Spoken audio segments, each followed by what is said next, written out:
Pentsatzen badiela arrazoi bat baino gehiago.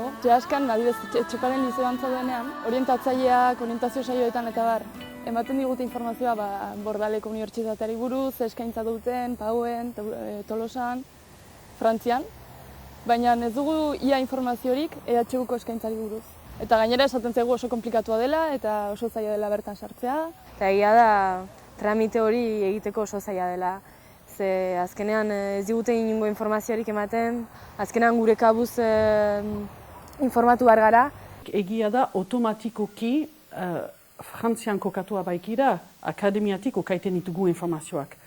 Gutiago okaiten dugu bestaldetik, maiz ahazten gaituzte. Nire ustez lehen arrazoina da komplikatua delako, paper asko badirelako egiteko, eta azken finean Frantzia eta Espainiak estatuek eta nik uste nahita uzten dituztela ere oztopo hauek.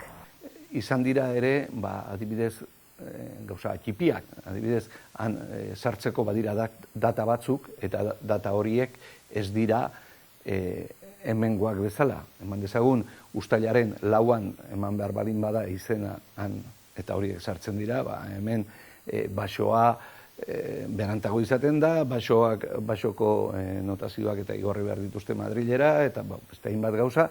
Eta beraz, behar duzu konbalidatzeko denbora, behar duzu Baionara bidaiak, behar dituzu Donostira bidaiak. Nota konbalidatzeko orduan, zailtasunak egoten dira, ze zure notak ez du balio bera. Guk pasatzen dugu basoa, eta basoko notak askoz joagoak dira, selektibitatekoak baino. Hori hola da, Espainia osoan eta Frantzia osoan notak hola dira. Egiten zaiguna da, guri nota zati bi, horrela 10 gain dugu nota, eta horren arabera sartu gaitezke edo ez unibertsitatetan. Gauza da, unibertsitatetako notak oso altua direla gure bataz bestekoari begira. Beraz, notaren aldetik badugu muga bat, iparraldekoak. Eta aparte, esango nuke batzutan hizkuntzan, ez da euskaraz ikasi, egia da ni euskara ereduan ikasten naizela eta berez magisteritza ikastut euskaraz, baina egia da batzutan bai testuetan eta gaztelera asko sartzen dutela. EHU matrikulatzeko, nahiz eta asko esan ez espainola jakin gara.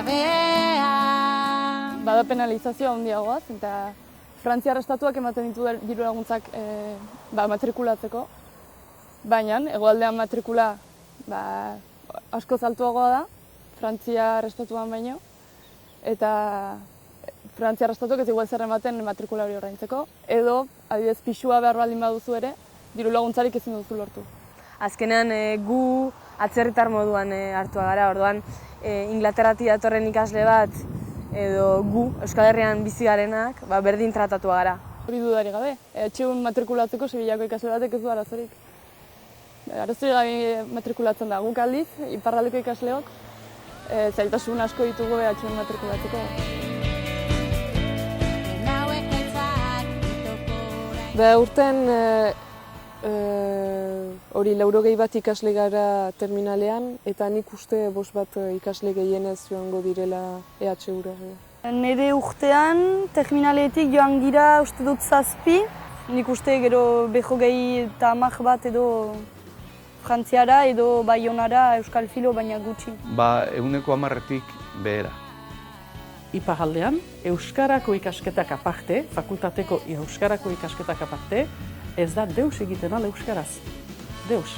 Euskal Herria iparraldea eta hegoaldea eta dena Euskal Herri gisa ikusten duten horiek, ohartu beharko dira, hemengo jende pila bat, Frantziara joaiten dela ikasketak egitera, eta hainbat gero han gelditzen dela ere. Normala izan beharko litzateken zerbait, ez da kontutan hartzen. Normala izan beharko litzatekena da, Euskaldunok Euskal Herrian euskaraz ikasteko aukera izatea.